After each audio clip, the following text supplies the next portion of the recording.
Aujourd'hui, je vais vous aider à réaliser un maquillage rapide et facile pour aller au travail ou à l'école. Donc juste un petit maquillage de base pour vous mettre en valeur.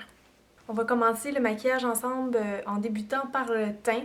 Donc normalement, avant de maquiller votre teint, vous devriez mettre une crème hydratante. Et là, question de unification du teint, il y a des gens qui aiment porter du fond de teint et d'autres pas. Donc il y a un bon entre-deux maintenant qui s'offre à vous et c'est les crèmes teintées ou les bébés crèmes. Donc quand on est pressé le matin, je trouve que ça va vraiment vite. On a le petit côté teinté qui vient unifier, mais en même temps, on a les bienfaits, par exemple le FPS 25 et que ça va protéger plus votre peau si elle est hydratée. Donc, on l'applique au doigt rapidement, toujours sur une peau propre. Ensuite, pour avoir un beau regard éveillé et agrandi, on va aller cacher nos cernes. Donc, le plus rapide le matin, c'est des petits stylos illuminateurs comme ça que vous placez ici dans la petite demi-lune de l'œil. Et on va en mettre aussi en haut parce que souvent, on a des petites veines, des rougeurs, des vaisseaux sanguins dilatés. Et ça, je viens le tapoter au doigt comme ça, vite fait, bien fait.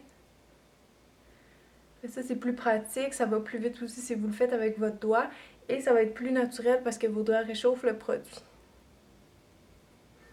Donc une fois que le teint est unifié, on veut rechercher un effet bonne mine, comme si on avait dormi plus que 8 heures. Donc pour ça, l'idéal, ça serait d'utiliser des fards à joues qui sont en crème, parce que peu importe l'âge que vous avez, ça va toujours avoir l'air plus naturel. Des fois, en vieillissant, on a un petit peu de duvet qui paraît, donc évitez de mettre trop de poudre, ça va faire ressortir ça.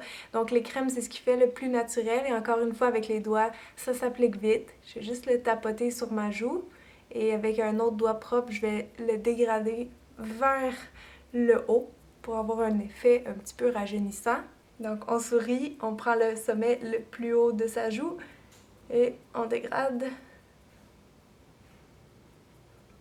Mais pour le blush, que vous le preniez en poudre ou en crème, l'important c'est que ça soit une couleur qui soit un peu dérivée du rouge, donc quelque chose de rose, de framboise, corail, ça va toujours être beau, ça va venir vraiment réveiller votre peau, votre carnation. Maintenant, si le beau teint qu'on vient de faire, on veut que ça tienne, il faut prendre une poudre libre pour le fixer. Une poudre libre, ça fixe mieux qu'une poudre compacte et quand elle est transparente, on n'a pas à se soucier des problèmes de démarcation.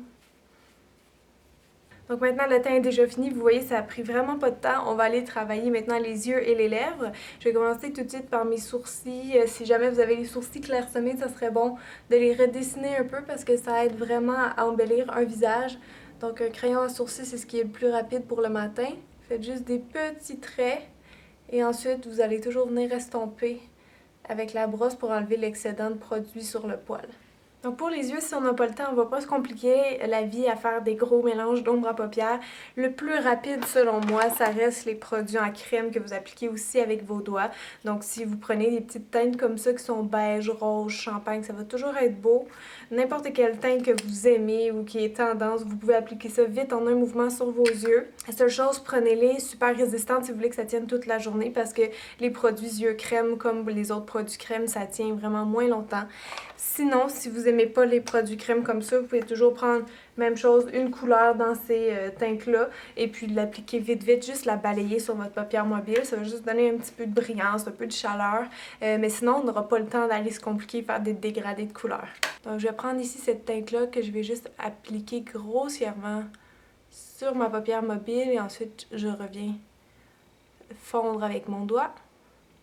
Donc, c'est un look assez naturel qu'on fait aujourd'hui.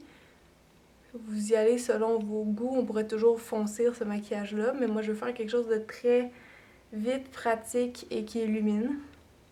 Donc maintenant on va aller faire un peu de contour à nos yeux pour les faire vraiment ressortir.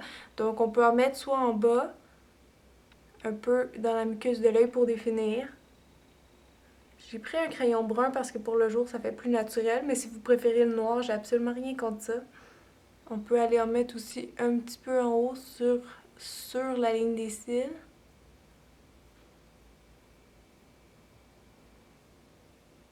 Si jamais vous avez raté un peu votre trait ou que vous voulez l'estomper, prenez un petit pinceau en biseau plat comme celui-ci. Et bien sûr, on va terminer en appliquant un mascara pour ouvrir les yeux. Ça, c'est vraiment un must à tout âge, très important. Donc maintenant, pour les lèvres, vous pourriez prendre un petit gloss vu que c'est très facile à appliquer, ça va vite et ça donne un effet de volume sur les lèvres. Donc n'importe quelle couleur que vous aimez plus pâle pour mettre l'accent sur les yeux ou au contraire, si vous n'avez pas le temps, vous pouvez prendre une couleur plus punchée sur les lèvres. On va essayer celle-ci.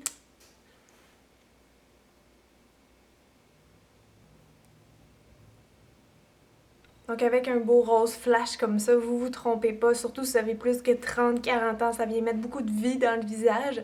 Donc c'est ce qui complète notre look. Normalement, vous devriez être capable de le réaliser en 10 minutes seulement.